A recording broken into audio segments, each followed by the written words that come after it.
happy belated Father's Day to all the fathers in the building. I'm glad y'all enjoyed y'all shit. My daddy don't like me. I been knew he didn't like me because I was a fat kid and he was an athlete. And my daddy a black preacher. My daddy a preacher, but he the kind of go. And when I knew he was officially done with me, I was like, Daddy, what's the best joke? See, he's a real traditional old school guy. So like, he believe in making it the regular way, like working a 9 to 5, not no jokes and shit. So I was like, of all the jokes you ever heard me tell, which one was your favorite? And he just looked at me like, shit.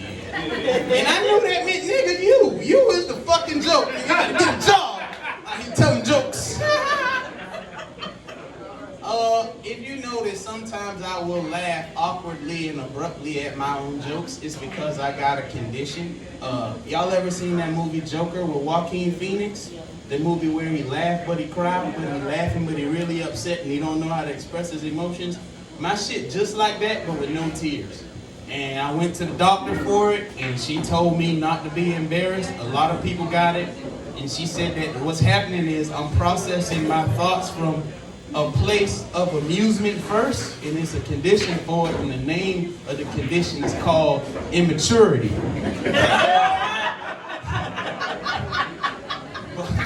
You know what I noticed on Father's Day? I noticed that it's 4 types of posts that women make. It's like, haha, no, for real. It's that, let me talk about a great man.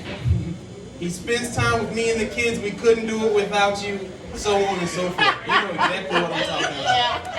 And then you got the child's father. White people, y'all might not understand this joke. But then you got the posts that say, I just want to say Happy Father's Day to my child's father. We appreciate it. And then you got, it's still fuck my baby daddy, but Happy Father's Day anyway. And then you got, to all the women who got to play the role of the mother and the father, because you don't get any support all year long. Come on back. Where are my manners? This is Little Biggie Smalls and Big Papa. Together we are the Notorious 3. You probably wonder why a big nigga got a couple action figures of another big nigga. It's because representation matters. And I feel like right after gay people, they're gonna give fat people rights next. And they talking about giving black people reparations, and it's Juneteenth, and I'm just standing in line because I want my 40 shakes in a pool. Nah, for real, I got them because they my eyewitnesses. P. Diddy touched me too. And that's why y'all ain't seen me for a while, because I didn't know how to come out and tell nobody that it happened to me. No, for real, no bullshit. I was recording because I was going to try to be in the Bad Boys of Comedy 3 DVD when he was recording this shit. And they say you got to go to the party, but you got to watch them because weird shit going on at the party, right? So I was on the dance floor and I was just drinking water because I ain't want nobody to slip me nothing. And I had them sitting on the bar watching the scene. And the nigga still slipped up behind me and put his arm around my shoulder and he grabbed the titty just like that. And he said, take that, take that. And I said, no, get off me, Mr. Combs. I don't want to take anything. He said, chill out. Choppy Poppy, I'm trying to take you shopping. I said, first of all, don't call me Choppy Poppy. I don't like when men call me daddy. And you hugging me right now, and I can feel your chin hair bristles rubbing on my face. And I don't like this. He said, chill out, Chop, I'm trying to take you shopping. I said, nigga, it's 3:37 in the morning.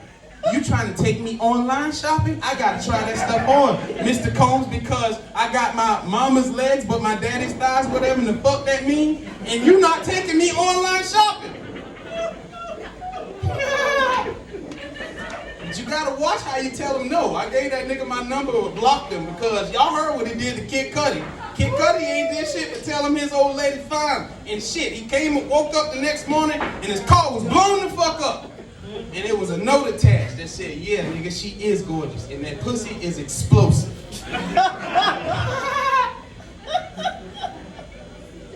I've been losing weight, and alright, so if you never seen me before, I used to be 432 pounds, and now I'm 302 pounds. I appreciate it, thank you. And that's no cap, bro. That's true life, bro. Because I feel like black people know if you lie on your weight, it's like lying on your dick.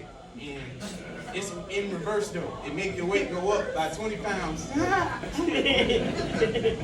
And all that shit they tell you about big niggas having little dicks is not true. We still got big dicks if you black. It's just big shit be around it. My legs stopped rubbing together 2 weeks ago Thursday at 7:37 in the morning. And I know because they used to live together, but now they just dap each other up like they homeboys every now and then. I appreciate y'all laughing at these jokes. People usually white people always support weight loss. When I tell y'all I lost weight, y'all talk to me like Matthew McConaughey. All right. How you doing? Well, you look great. Keep it up, Big Daddy. When I tell black people they don't give a fuck, I told my cousin I lost weight. He was like, nigga, there's something different about you. I started doing like this. He was like, why you keep turning like a fat ass superhero? It's making me dizzy. And you ain't moving hardly. Keep still. Throwing off my cerebellum.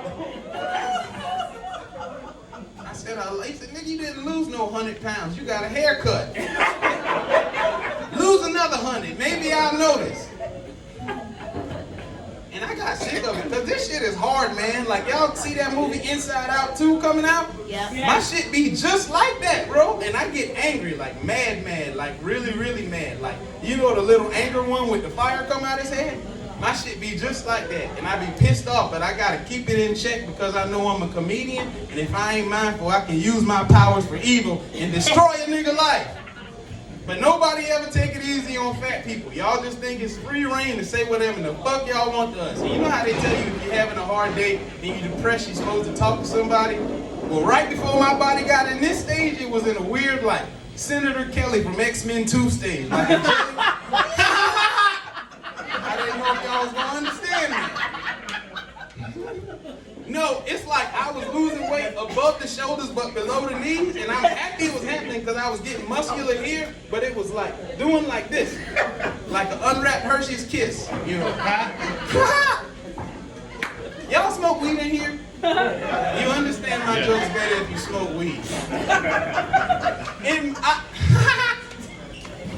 I got tired of having sex and putting my stomach on bitches' backs. Like one time, you know, I always feel like I look smaller in another bitch like mirror, and one time I seen myself and I looked like a turtle with no shell on. And see, look, you can't see a turtle with no shell on. That's his body. But everybody done seen it on Bugs Bunny.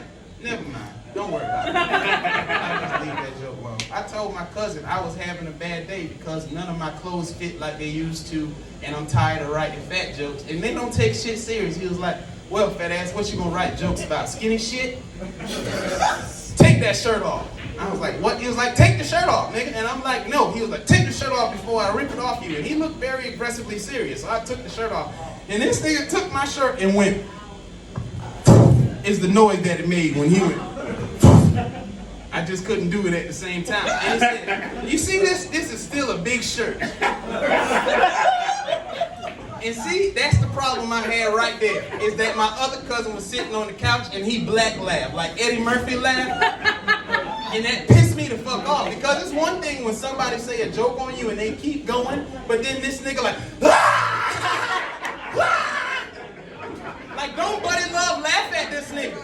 And so now it's my turn to tell the jokes. Fuck that responsibility, bitch. Do you know that you adopted? Do you know that you done had 4 mamas?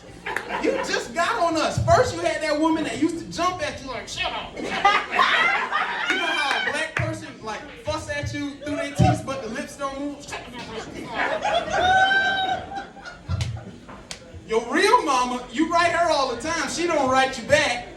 I heard that bitch left you at the Burger King play place. She went and paid for the Frosty but left you. And you was in the little bubble thing where you can see the kid but you can't talk to him. And you was like, dong, dong, dong, dong. She left you in there smelling like feet. And then you got adopted by that white lady that made you play football. White people, I'm so glad y'all laugh at that, because when I make it off these jokes, that's my goal. I'm going to do 2 things. The first thing I want to do is adopt a white kid and raise him black. I'm gonna teach him all the dope shit. I'm gonna call him Jamal and let him... I had a job interview and one of the questions fucked me up. The shit said, if you could have any superpower, which one would it be? And I laughed the same way I've been laughing all night. And she was like, well, what's funny? I said, well, because you don't want my real answer. And she said, well, what's your real answer? I said, okay, I'm probably not going to get this job. She said, I'm not going to hold it against you. I said, fine. I know what my power wouldn't be, time travel, because this is the safest place for a black man in America right now. Even if I could go to the 90s or the 70s or see the Harlem Renaissance or some shit, I don't want to do it without GPS or the internet. And then after that, I was like, I'm probably just gonna take the powers of Mystique so I can turn into a white person and talk crazy to the police and cuss them out. But none of the good police, not the ones that be playing basketball and pop locking. Y'all seen police that'll be like, touch, like, you know what I'm talking about? I'm talking about the ones that'll put them thumbs under that vest and do like this. You know why I pulled you over today? Okay, sit tight for me right quick. That motherfucker. Jesus. I'm glad y'all laughing at these jokes because this shit gotta work for me because I'm a struggling actor. And the reason I'm a struggling actor is because I keep trying to get gigs in Savannah and Charleston and they keep trying to cast me as a black slave. They don't expect me to last till the end of the movie. And I know that because when I got to the front of the line, the director looked me up and down and was like, you'll do. Never mind, fuck that joke. I used to be a servant for Paula Deen at the Lady and Sons restaurant, but I got fired for that same shit, making slave jokes. Because I told somebody I knew I wouldn't survive the Underground Railroad because I asked too many questions. Like, the nigga who got the gun, that's automatically who in charge, so I'm gonna run down on him like, John Henry, what we about to do? And he's he's gonna turn right here at this here swamp. Knowing the fuck Weezer's not. Gonna turn right here at this here swamp. Nigga, I don't even got my shoes. You niggas woke me up before Jesus and the Mexicans and said, all aboard, Freedom Train are coming. And there's anacondas in this here swamp, nigga. Like, I know a squiggly line with a tongue ain't no fucking drinking gourd. I also wouldn't make it because the other slaves would talk shit to each other about me. Like, hey, Junebug, come here right quick. See that big one? He's a wise ass. John Henry don't like no wise ass. He definitely ain't gonna make it across this here swamp. This nigga think it's anacondas in South Carolina. Stole that nigga shoes when he wasn't looking. Size 13 sharecroppers. And that joke got me fucked up. And then I was at this table telling them I do comedy, and this table heard me, and it was like, I heard you tell them you do comedy. What kind of comedy do you do? And I said, what do you mean, ma'am? She said, you do clean comedy and you do dirty comedy. And I said, actually, I do Christian comedy. And you can follow me on Christian Mingle at Come to Jesus _69. If you click the link in my bio, my rod and my staff will comfort you. And Paula Deen heard about that shit. And she called me over there. She was like, when she came to visit the restaurant, she said, what is your name? And I said, pork chop. She said, I heard about you. And you know the face that white people make when they like acknowledge you, but they don't want to talk to you, but they tuck the lips and raise the eyebrows like. And that's how I knew she was fucking serious. And then I seen her recently. Y'all seen Paula Deen lately? She look bad, bro. That Ozempic is kicking her fucking ass. She making spicy broccoli now. But I had to stop telling that joke because I received a cease and desist from her 2 sons. And they wrote me a letter on a picnic napkin written in crayon that said, hey boy, we seen that joke you've been telling about our mama. You better stop before we whoop your fat ass. P.S. We seen your weight loss. You look good. Since you stopped eating mama's cooking. Keep up the good work. Sincerely, Ricky and Bobby, Intercontinental Tag Team Champions of the Redneck Wrestling Cycle. I'm Punch Out. Make some noise if I made you laugh in this bitch. Keep it Happy going Juneteenth in this bitch. for Pork Chop.